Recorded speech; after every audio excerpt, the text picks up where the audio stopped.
एक समय की बात है जब मनोज अपनी बेटी प्रीति के साथ हंसी खुशी रह रहा था। प्रीति की मां का देहांत कुछ सालों पहले हो गया था। मनोज की अपनी किराने की दुकान थी और उसी से उनके घर का खर्चा चल रहा था। एक दिन मनोज की दुकान पर एक औरत सामान लेने आती है। उसका नाम मीना होता है। जी, मुझे कुछ सामान लेना था। हाँ बोलिए ना, क्या चाहिए? जी, ये रही मेरी लिस्ट, आप ये सब दे दीजिए। मनोज सब सामान पैक करके उस औरत को दे देता है और औरत पैसे देकर चली जाती है। अब वो औरत रोज कुछ ना कुछ सामान लेने मनोज की दुकान पर आती रहती है। कुछ दिन बीत जाते हैं पर मीना दुकान पर नहीं आती। मनोज को बड़ी चिंता होने लगती है। वो तो रोज उसके इंतजार में रहता था कि कब मीना उसकी दुकान पर आए। अब उसे समझ नहीं आ रहा होता कि वो कैसे पता करे कि आखिर मीना दुकान पर क्यों नहीं आ रही। फिर एक दिन अचानक मीना की बेटी पायल दुकान पर आती है। मम्मी ने ये लिस्ट दी है, आप ये सामान हमारे घर पहुंचा दोगे? हाँ, मैं पहुंचा दूंगा। पर तुम्हारी मम्मी दुकान पर क्यों नहीं आई? और काफी दिन से नहीं आई। सब ठीक तो है ना? वो मेरे पापा की एक्सीडेंट में मौत हो गई, इस वजह से बस वो घर में बैठी रोती रहती हैं। ओह, ये तो बड़े दुख की बात है। मनोज शाम को मीना के घर राशन का सामान लेकर पहुंच जाता है और वहां मीना उदास एक कोने में बैठी रो रही होती है। मनोज मीना को ऐसे देखकर बड़ा दुखी होता है। वो मीना के पास जाकर उससे पूछता है। जी, मुझे पता चला आपके पति के बारे में। बड़ा ही दुख हुआ सुनकर। देखिए, आपको कोई भी जरूरत हो तो आप मुझे बता सकती हैं। मैं आपकी मदद करूंगा। जी, आपका बहुत बहुत शुक्रिया, पर कब तक कोई हमारी मदद करेगा? हम माँ बेटी पता नहीं कैसे अकेले घर चलाएंगे, हमारा क्या होगा? नहीं नहीं, आप ऐसा ना सोचें। मैं हूं ना। मैं आपको राशन भिजवा दिया करूंगा। आप पैसों की जरा भी चिंता मत करना। बस फिर उस दिन से रोज मनोज मीना के घर खुद राशन लेकर पहुंच जाया करता था। एक दिन मनोज के मन में मीना से शादी करने का ख्याल आता है और वो उसे ये बात बोल भी देता है। मीना शादी के लिए मान जाती है और फिर दोनों शादी कर लेते हैं। उसके बाद मनोज मीना और प्रीति को अपने घर ले आता है। ये देख प्रीति हैरान रह जाती है। ये सब क्या है बाबूजी? ये कौन है? बेटी, ये तुम्हारी नई माँ है। और ये तुम्हारी बहन पायल।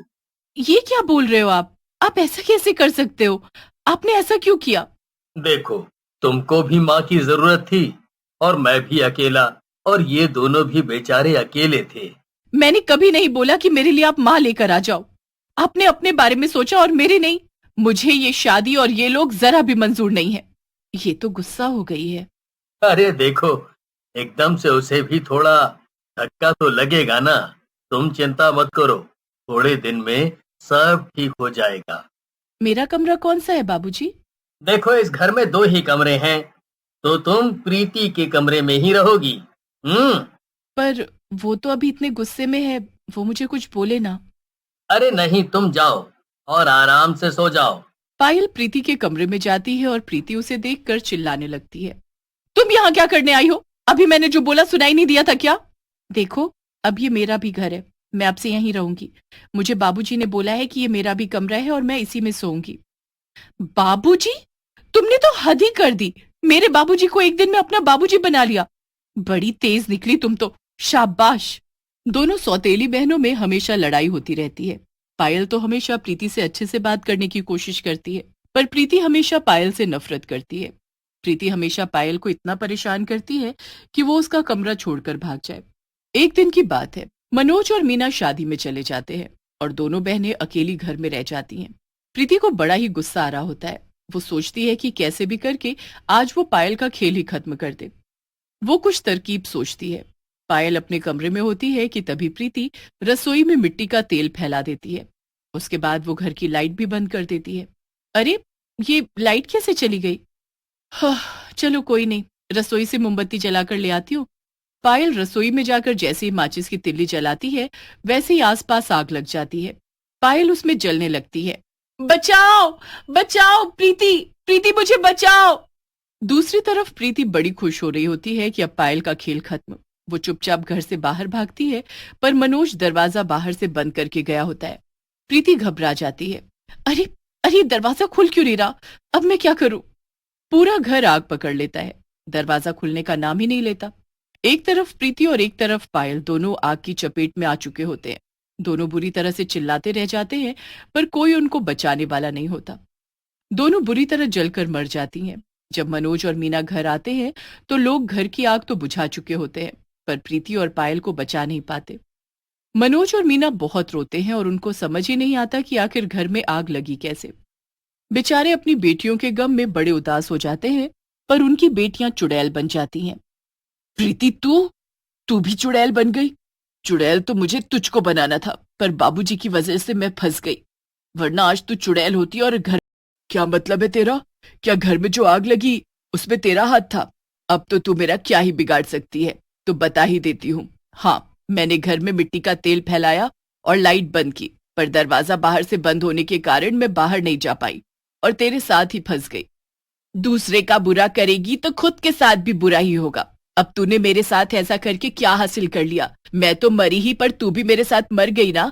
पता नहीं तुझे मुझसे क्या दुश्मनी थी जो तू इस हद तक गिर गई। दुश्मनी तो मुझे तुझसे आज भी है, तुझसे क्या तेरी माँ से भी है। पर मैं तेरी माँ को परेशान करती तो बाबूजी उसकी बात को सच ही मानते। तेरी बात तो हमेशा मैं झूठी साबित कर ही देती थी। तू सच में बहुत बुरी है। हाँ, मैं तो हूं बुरी। और देख, अब मैंने जैसे तुझे मारा है वैसे ही तेरी माँ को भी खत्म कर दूंगी। मैं ऐसा कभी नहीं होने दूंगी, समझी? देखते हैं तू कैसे बचाती है अपनी माँ को। मरने के बाद भी दोनों सौतेली चुड़ैल बहनों की लड़ाई खत्म नहीं होती। प्रीति पायल को मारने के बाद अब उसकी माँ को मारने का सोचती है। उसके बाद प्रीति वहां से गुस्से में निकल जाती है। उसके बाद पायल भी चली जाती है। वो दोनों किसी को दिखाई नहीं देती, पर वो वैसे हमेशा घर में ही घूमती रहती हैं। एक दिन की बात है। अरे जल्दी करो, हमें निकलना भी है। जी बस मैं नहा लूं, फिर चलते हैं। ओह अच्छा, तो ये नहाने जा रही है? अभी बताती हूँ इसे तो मैं। मीना गुनगुने पानी से बाल्टी भर लेती है और फिर देखती है कि वो टॉवेल लाना ही भूल गई है। वो बाहर जाकर टॉवेल लेकर आती है, पर इतने में प्रीति उसकी बाल्टी का पानी बदल देती है। गुनगुने पानी की जगह वो बाल्टी में बिल्कुल गर्म खौलता पानी भर देती है। अब आएगा मजा। अब जैसे ये पानी अपने ऊपर डालेगी, इसकी सारी खाल निकल जाएगी। बड़ी खूबसूरत समझती है ना अपने आप को, अब चलेगा पता। प्रीति को बाथरूम से बाहर आते हुए पायल देख लेती है। उसे समझ आ जाता है कि प्रीति कुछ न कुछ गड़बड़ करके आई है, पर क्या उसे ये समझ नहीं आ रहा होता। वो जल्दी से बाथरूम में जाती है और देखती है कि पानी एकदम खौलता हुआ है। वो जल्दी से पानी की बाल्टी लुढ़का देती है। उसके बाद मीना टॉवेल लेकर नहाने जाने लगती है। अरे, ये बाल्टी का पानी कैसे लुढ़क गया? अजीब बात है, अभी तो ठीक से रखी थी। मीना दूसरा पानी भरकर नहा लेती है। पायल गुस्से में प्रीति के पास जाती है और उस पर चिल्लाती है। आखिर क्या परेशानी है तुम्हें? तुम क्यों माँ और बाबूजी को चैन से नहीं रहने देती? मैंने तो अपने बाबूजी के साथ कुछ किया ही नहीं। मुझे तो तुम्हारी माँ से दिक्कत है। मैं तो तुम्हारी माँ को मारना चाहती हूँ। उससे क्या मिल जाएगा तुमको? एक बात बताओ, तुम्हारे बाबूजी और मेरी माँ अकेले थे। उन्होंने शादी करके कोई गलती तो नहीं की। आखिर उनको भी कोई सहारा चाहिए था। अगर हमारी शादी हो जाती तो किसके सहारे रहते वो दोनों? ये सब बेकार की बातें मुझसे मत करो। मेरे बाबूजी बस मेरे हैं, समझी? तुम्हारी वजह से उनका प्यार बढ़ गया। तुम्हारी माँ की वजह से वो मेरी माँ को भूल गए। ऐसा है तो अब मैं तुम्हारे रास्ते में नहीं आऊंगी। तुम जो करना चाहती हो कर लो। अभी भी प्रीति अपनी हरकतों से बाजी आने को तैयार नहीं होती। एक दिन मनोज कुछ काम से बाहर जा रहा होता है। मेरा आज खाना मत बनाना, मैं बाहर से खाकर आऊंगा। ठीक है जी। मीना अपने लिए खाना बनाती है, पर चुपके से प्रीति उसमें जहर मिला देती है। वो बड़ी खुश होती है कि आज मीना का आखिरी दिन है। मीना खाना लेकर टेबल पर खाने बैठती है। एक पहला टुकड़ा तोड़कर मुंह में डालने ही वाली होती है कि तभी दरवाजे की घंटी बजती है। सामने मनोज बड़ी बुरी हालत में खड़ा होता है। उसके सर पर पट्टी होती है और उसे कोई घर तक छोड़ने आया होता है। अरे, ये आपको क्या हुआ? ये इतनी चोट कैसे लगी आपको? बस रास्ते में एक ट्रक सामने से आ गया। मैं बड़ी बुरी तरह साइड में जाकर गिरा। वो तो शुक्र है इस भले आदमी का जिसने मुझे हॉस्पिटल पहुंचाया और मेरी जान बच गई।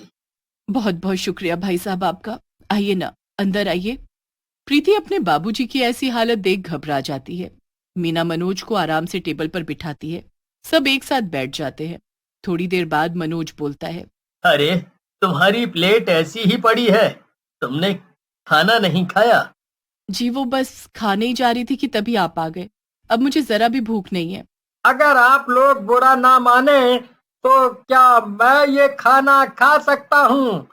मुझे बड़ी भूख लग रही है, सुबह से भूखा हूँ। अरे, इसमें तो जहर है, ये आदमी खाते ही मर जाएगा। वो आदमी मजे से खाना खाने लगता है पर उसे कुछ भी नहीं होता। ये देख प्रीति बड़ी हैरान हो जाती है। अच्छा, तो अब मैं चलता हूँ, आप अपना ध्यान रखना। प्रीति उस आदमी के पीछे पीछे जाती है तो देखती है कि वो आदमी दरअसल पायल है। प्रीति को अपने ऊपर बड़ी शर्मिंदगी होती है कि उसने जिस पायल की मां को मारने की कोशिश की, उसी ने उसके बाबूजी को बचाया। वो तुरंत पायल को आवाज देती है और उससे अपने किए की माफी मांगती है। उसके बाद दोनों सौतेली चुड़ैल बहनें हमेशा के लिए अपनी दुनिया में चली जाती हैं।